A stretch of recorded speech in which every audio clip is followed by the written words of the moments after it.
The topics for today are encapsulation and inheritance, wherein these are the major concepts in the object-oriented programming. Let's start with encapsulation. So encapsulation has the key object-oriented concept information hiding, wherein it is the method of hiding certain elements of the implementation of a certain class. The whole idea behind encapsulation is to hide the implementation details and making sure that sensitive data is hidden from users. So we have here a real-time examples of encapsulation, and one of the common real examples is the school bag. School bag can keep our books, pens, notes, and many others. Another is logging in to your email accounts such as Gmail and Yahoo Mail. There is many internal processes taking place in the back end and you have no control over it. Thus, when you enter the password for logging in, they are retrieved in an encrypted form and verified. And then, you are given access to your account. Thus, it keeps your account safe from being misused. And third is a bank account. Let's say, for example, if your balance variable is declared as public variable in the bank software, your account balance will be known as public. In this case, anyone can know your account balance. So, would you like it? Obviously, no. Therefore, they declare balance variable as private for making your account safe, so that anyone cannot see your account balance. Thus, we can achieve security by utilizing the concept of data hiding, and this is called encapsulation in Java. What are the advantages of encapsulation? First, data hiding. The user will have no idea about the inner implementation of the class. It will not be visible to the user that how the class is storing values in the variables. He only knows that we are passing the values to a setter or to a mutator method, and variables are getting initialized with that value. Increased flexibility. We can make the variables of the class as read-only or write-only depending on our requirement. If we wish to make the variables as read-only, then we have to use accessor or get methods. Or if we wish to make the variables as write-only, then we have to use the mutator or set methods. Reusability also improves the reusability and easy to change with new requirements. And lastly, testing code is easy. Encapsulated code is easy to test for unit testing. Next is the class's accessibility. So we have 4 access modifiers here. We have the private, the default, protected, and public. In terms of inheritance and accessibility, in private access modifier, it is only applicable within the class. As for the default, meaning no access modifier has been declared, it is accessible within the class and the package of the class. As to protected, in terms of inheritance, it covers the class, the package of the class, and other packages. But in terms of accessibility, it is only the class and the package of the class. And lastly, the public, wherein inheritance and accessibility is true to all, to class, to the package of the class, and other packages. How to implement encapsulation in Java? First, you have to make the instance variables or your attributes private so that they cannot be accessed directly from outside the class. You can only set and get values of these variables through the methods of the class. And next, have mutator or setter and accessor or getter methods in the class to set and get the values of the fields. So we have here an example program on encapsulation. We have here two classes. Our Java application class, which is named as EncapDemo, and the class for attributes and methods, wherein it is named class Pearson. If we will try to take a look on the program, line 6 projects a compile error.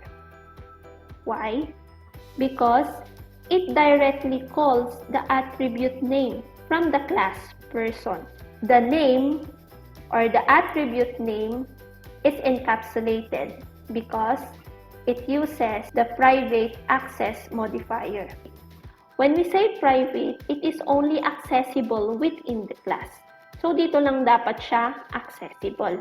Therefore, in order to address this issue, the mutator, which is the set name, and the accessor, which is this get name, should be called as shown in the next program. So in this example, mapapansin natin na ang kinol ng line 6 and 7, yung ating reference or object which is myObj, is yung setter at getter ng class Pearson. So we have the set name and the get name in order to store the value and at the same time will display for its result. So myObj dot set name, so Lucas. So ang kinukol na nitong line 6 is itong ating line 13, wherein the Lucas here will now store in new name. And ang magiging value na ng ating name is Lucas. Next, balik tayo dito. I-display na niya yung name. So how? We use again our object or our reference myObj dot get name. So, ang tinutukoy naman nito is yung ating line 16. Okay, ano ang gagawin ng ating get name? I-return niya yung value ng name. And our output is Lucas. That is how encapsulation works. We should not directly call the attribute, but rather we have to use a setter or getter methods. Next, we have inheritance in Java. Inheritance is the ability of objects in Java to inherit properties and methods from other objects. When an object inherits from another object, it can add its own properties and methods. The object that is being inherited from is called the superclass or base class, while the class that is inheriting from the superclass is called the subclass or derived class. The keyword extends is used to cause a class to inherit another class. It is placed in the definition of the subclass. So meron tayong figure dito na nagde-demonstrate how inheritance works. So your A is your parent or superclass or base class. As for your B, that is your child, subclass, or derived class. So ito yung mga following terminologies ng superclass and subclass. In Java, we have the following. Class A is your superclass. So we will place some codes here. And in order for your class B to inherit class A, we have the following definition or class definition. Class B extends A. and then there's some codes here, and then close. So, we use the keyword extends, and then kung ano yung kanyang parent or superclass. Class B is inheriting some or all the members. When we say all the members, that includes your attributes, your instance variables, behaviors, or methods of class A, using the extends keyword depending on the access specifier. So when to use inheritance? It should have to pass the is a rule, which represents inheritance. It requires an object to have a relationship with another object before it can inherit the object. So we have here inheritance examples. We categorize them as superclass and subclasses. So first, our superclass is a student and its subclasses, graduate student and undergraduate student. It should have to pass the is a rule. Okay, so graduate student is a student, so it is true. Undergraduate student is a student, so it is true. Therefore, there is inheritance. Next, shape is our superclass. So, ang pwedeng subclasses natin dyan, circle, triangle, rectangle. So, i-test natin kung papasa ba siya sa is a rule. Circle is a shape, yes. Triangle is a shape, yes. Rectangle is a shape, yes. So, kumbaga, pag sinabing inheritance, yung ating superclass ay yung general attributes or methods, while for subclass, is specific. Ibig sabihin nito, lahat ng general characteristics na meron kay superclass ay meron din kay subclass. So, what are the benefits of inheritance? So, one is reusability. Once a behavior or method is defined in a superclass, that behavior is automatically inherited by all subclasses. So, once na may dineclare na tayo na anything doon sa ating superclass, automatic mai-inherit lahat yon ng ating subclasses. Thus, you can encode a method only once and they can be used by all subclasses. So, instead na mag-define tayo ng pagkarami-raming method, instead na i-define natin yung isang method sa superclass, tas i-define ulit natin sa subclass and another subclass, i-encode na lang natin yung method natin once. At ang gagawin na lang ni subclass is i-inherit niya yung nandoon sa superclass. A subclass only needs to implement the differences between itself and the parent. Sa ating subclass, ang ide-declare or ide-define lang natin doon ay yung kanyang mga specific attributes and methods. And the rest, i-inherit na niya doon sa parent, which is the superclass. One-way inheritance. So, inheritance is one-way street. That is, a subclass can access public and protected members of the superclass. But the superclass cannot access members of the subclass. So, yung subclass lang ang makaka-inherit kay superclass. Pero, ang mai-inherit lang niya is public and protected. One-way street lang. But the superclass cannot access the subclass. Parang, yung child may mai-inherit siya sa parent, but not the other way around. Hindi pwedeng yung parent may mai-inherit siya doon sa child. Because superclass doesn't know the existence of the subclass. How to access members of an inherited class? So, members of a class can be accessed based on its access specifier or our access modifier. For private members, it can only be accessed from within the class they are declared in. So, kung saan lang siya naka-declare na class, doon lang siya accessible. For protected members naman, it can only be accessed from within the class they are declared in. So, kung saan sila naka-declare na class, and by method members of subclasses that inherits the superclass. So, magagamit rin yung protected kapag nagkaroon na ng inheritance. And lastly, public, which is it can be accessible anywhere. So, let's have an example of inheritance in Java.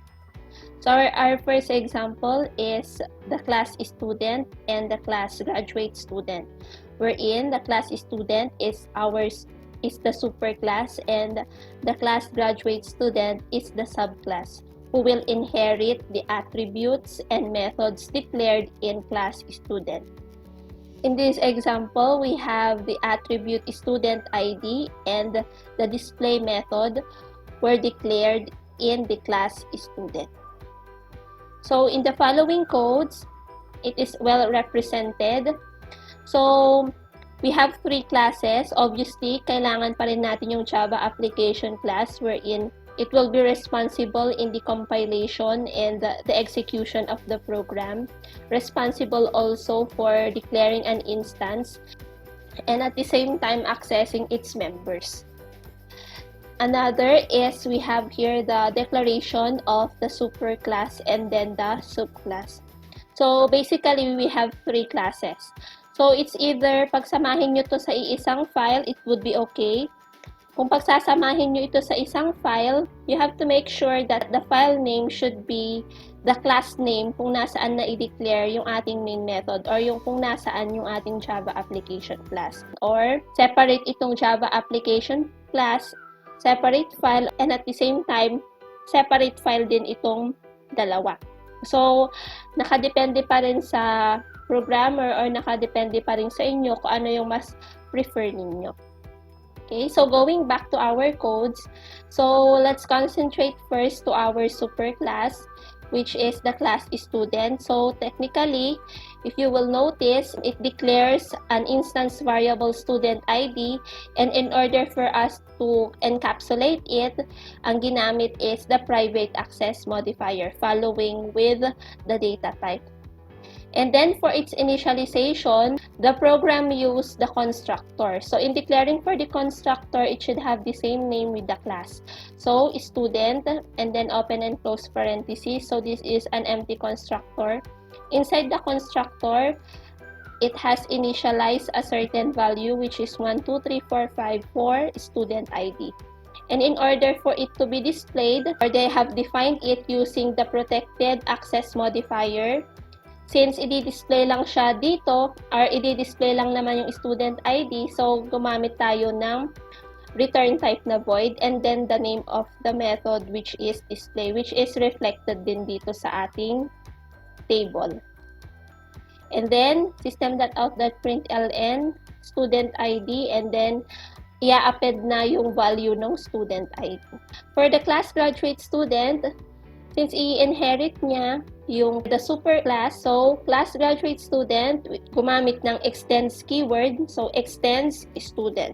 For the Java application class, so ang gagawin niya is magdi-declare siya ng instance. So ang dineclare niyang instance ng class is the subclass, which is the graduate student. So in this declaration, graduate student GS is equal to new graduate student. And using the reference or the object GS dot display. So, let's try to analyze how it will work. In-access yung display method kay graduate student. So, hahanapin niya ngayon dito kay graduate student. But since wala tayong na-declare or wala tayong na-ilagay na any codes or any attributes and methods inside this class graduate student, hahanapin niya ngayon yung display method doon sa kanyang superclass because we have used the keyword here, extends.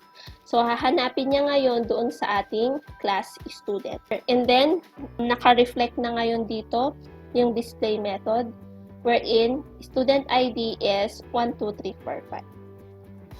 So, when we say inheritance, even if the subclass doesn't have any attributes or methods declared or defined, as long as it inherits the superclass and at the same time naka-reflect sa superclass yung hinahanap na attributes and methods, then the program is still runnable or executable. So let's have another example. So this time i-code natin siya. So we have here our superclass, which is pet, the class pet, and it has its subclass, which is the class dog.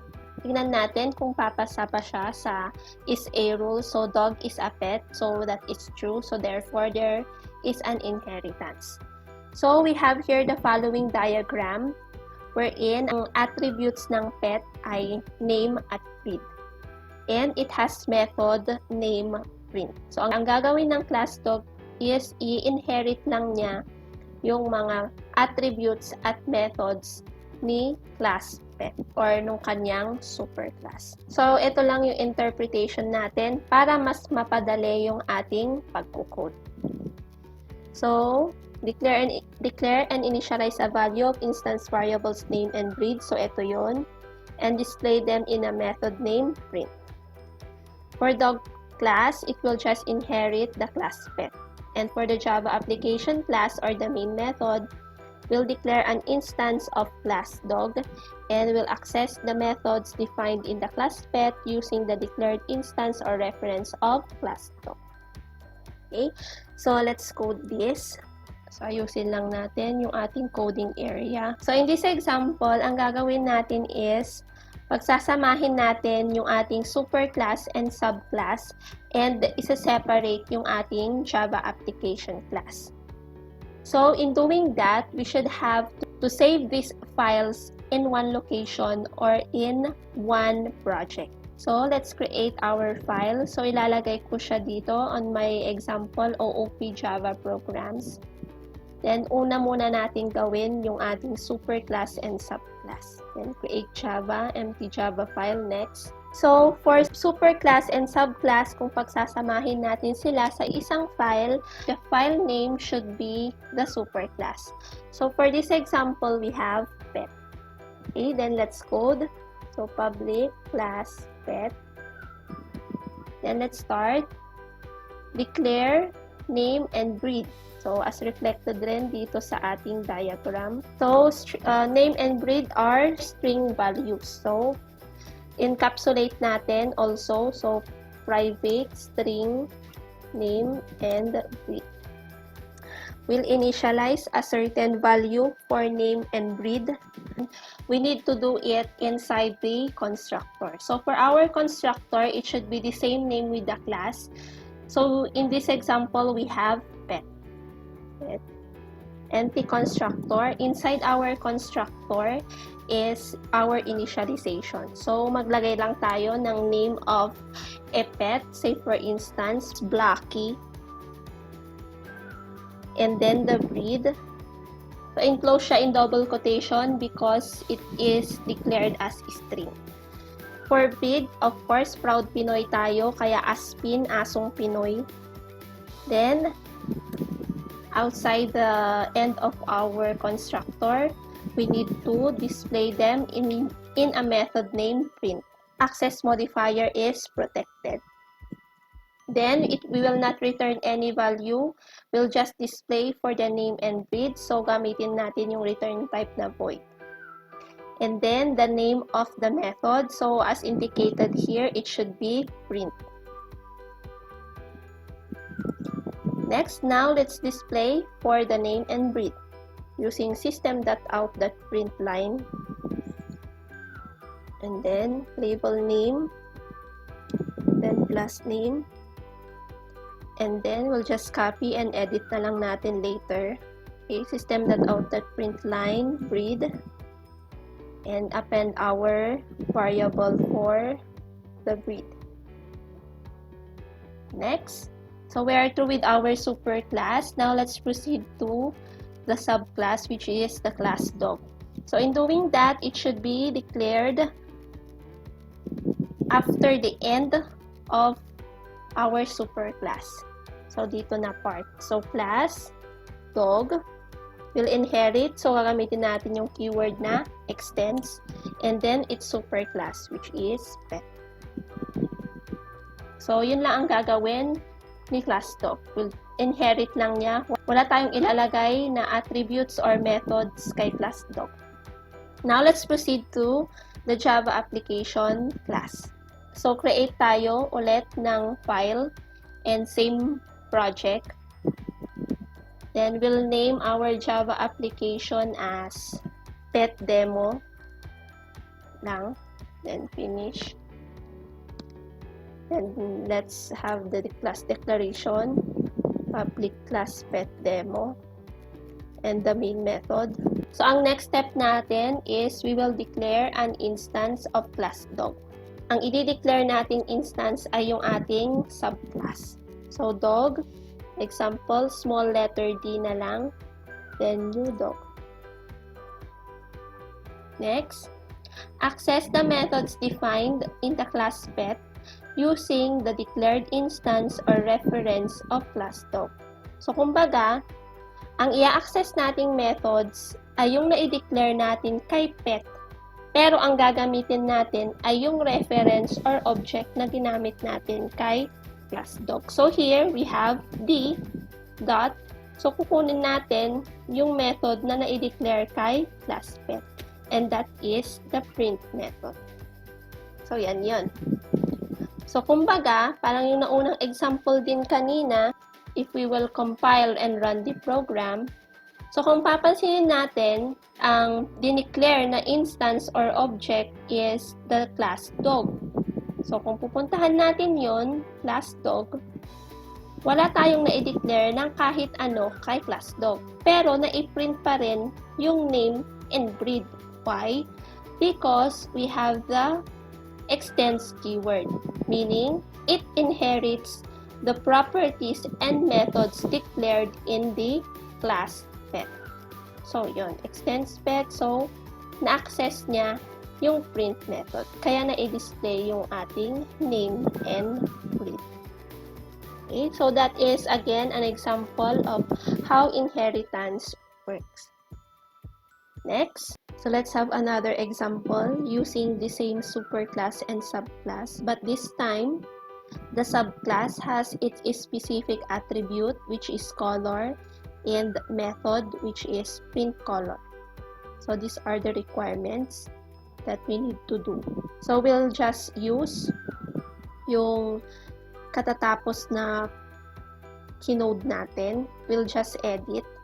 So, pet class, declare and initialize a value of instance variables name and breed. So, same. And display them in a method named print. And then, the dog class will inherit the class pet. So, ito yon. Declare and initialize a specific instance variable. So, color naman. So, we'll encapsulate it. Private string color. Then, we'll initialize it inside a constructor. It should be same name with class. So, this is class dog. And then, we'll initialize for the color. So, black.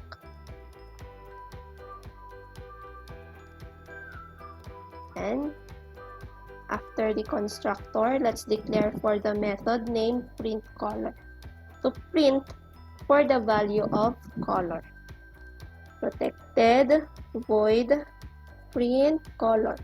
Then display, and then the variable will append the color. Okay, next, we'll declare for an instance of class dog. So dito, same, dog D is equal to new dog.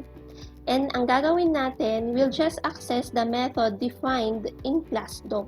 So, kung ano lang yung na-define natin na method kay class dog. So, yun ay si print color. So, we'll not access the print. So, kung i-build and run natin itong ating program, so, ang madi-display lang is the color. Why? Because, if we will try to analyze it, ang kinol lang is the print color. And, hindi tinawag yung ating print method. So, kung gusto nating i-display yung method na galing sa superclass at yung dineclare or dinefine sa ating subclass, it's still possible. Okay, so gusto natin mai-display rin yung print. Gusto rin natin mai-display yung name and breed. So, kahit na ito na rin yung gagamitin nating instance, so, d.print. So, kung i-run natin, okay, na-display na rin yung name and breed. So, dito, analyze, print. So, wala dito yung print method, but we have there the keyword, extend, spec. So, na-display niya yung name and breed.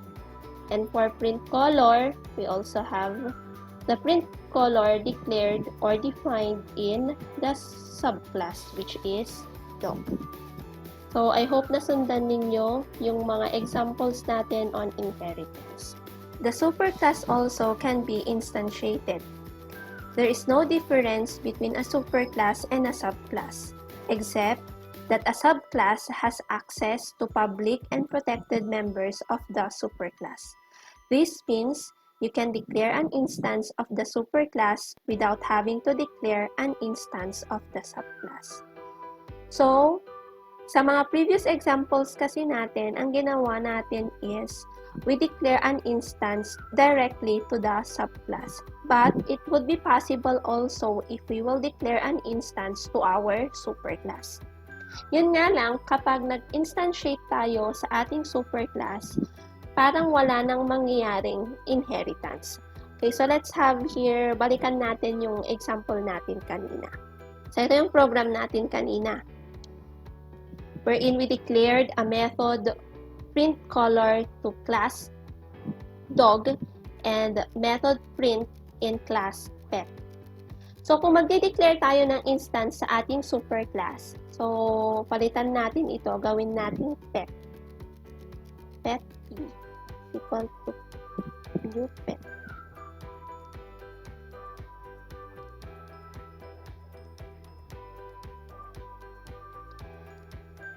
Titignan natin, there would be an error for print color because inheritance is a one-way street, meaning the subclass can inherit superclass, but the superclass can't inherit from the subclass.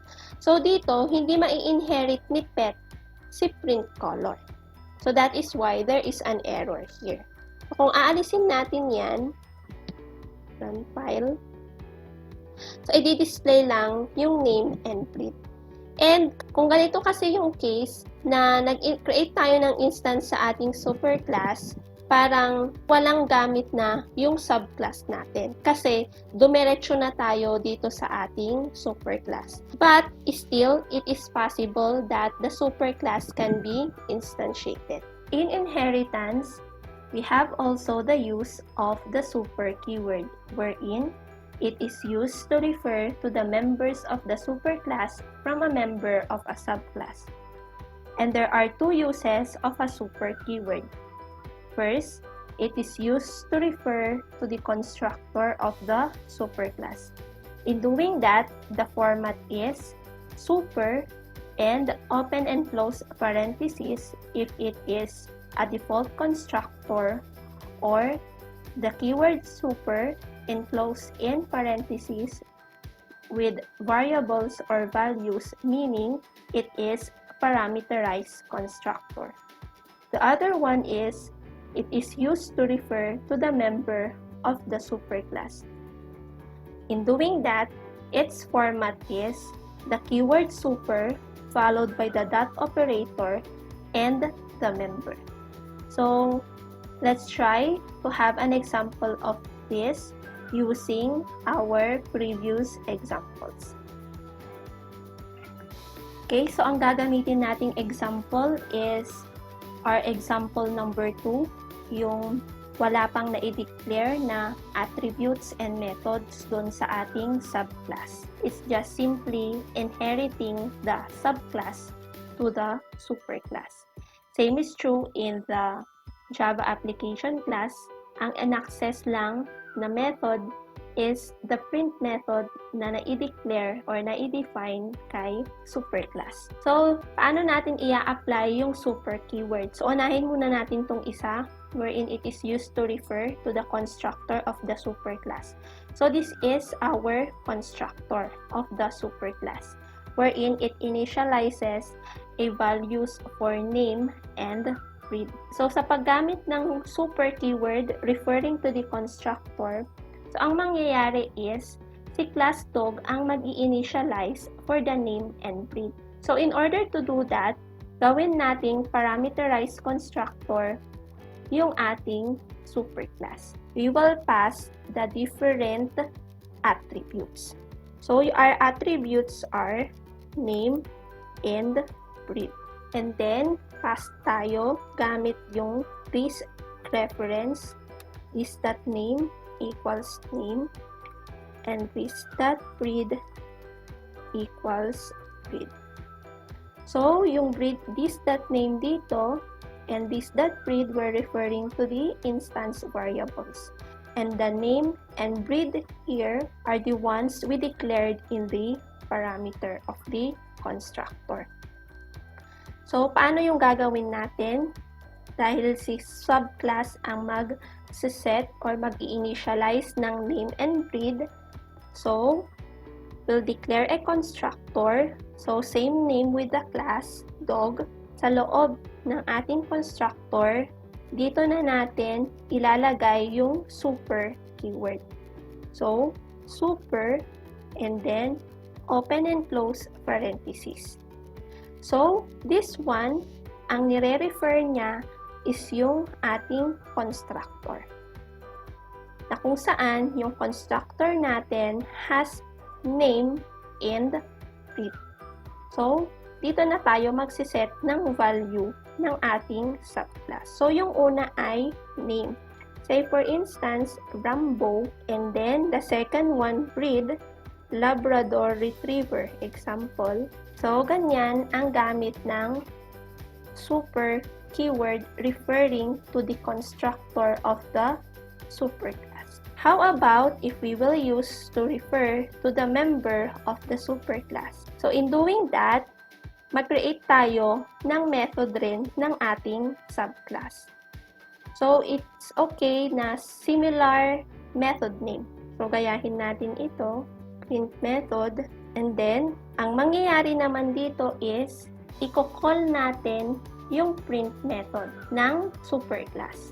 So, in order to do that, we have the keyword super dot yung method na i-access natin, which is print.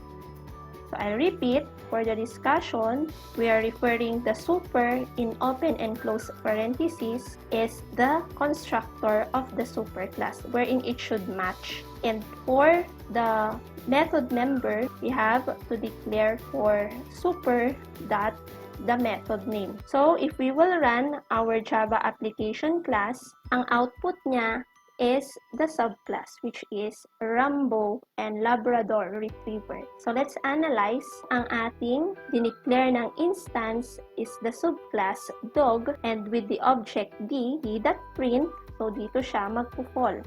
D.print. So, ito muna yung una niyang i-call. Then, sa loob ng print method, we have here super.print. So, ang i-call niya is yung ating superclass. I-display niya yung name at breed. So, ano yung naipasang name at breed? So, naenggaling doon sa ating ni-refer na super keyword doon sa ating subclass. Naipasa yung name and breed dito sa ating superclass, at ang value na ng name is Rambo and the breed is Labrador Retriever. That is how the super keyword works.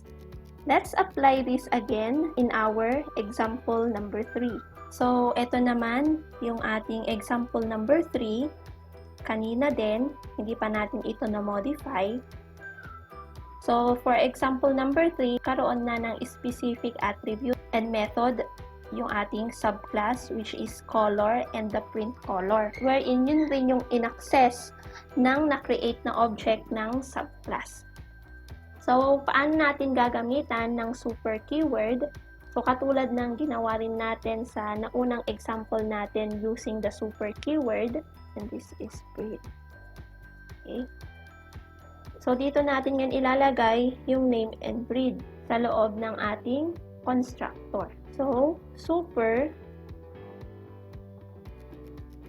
and then, the name and breed. So, gayahin ulit natin yung Rambo and Labrador Retriever. Kung mayroon tayong attribute doon sa ating subclass, so kung magre-refer tayo sa constructor ng ating superclass, ilalagay natin siya at the beginning ng body ng ating constructor.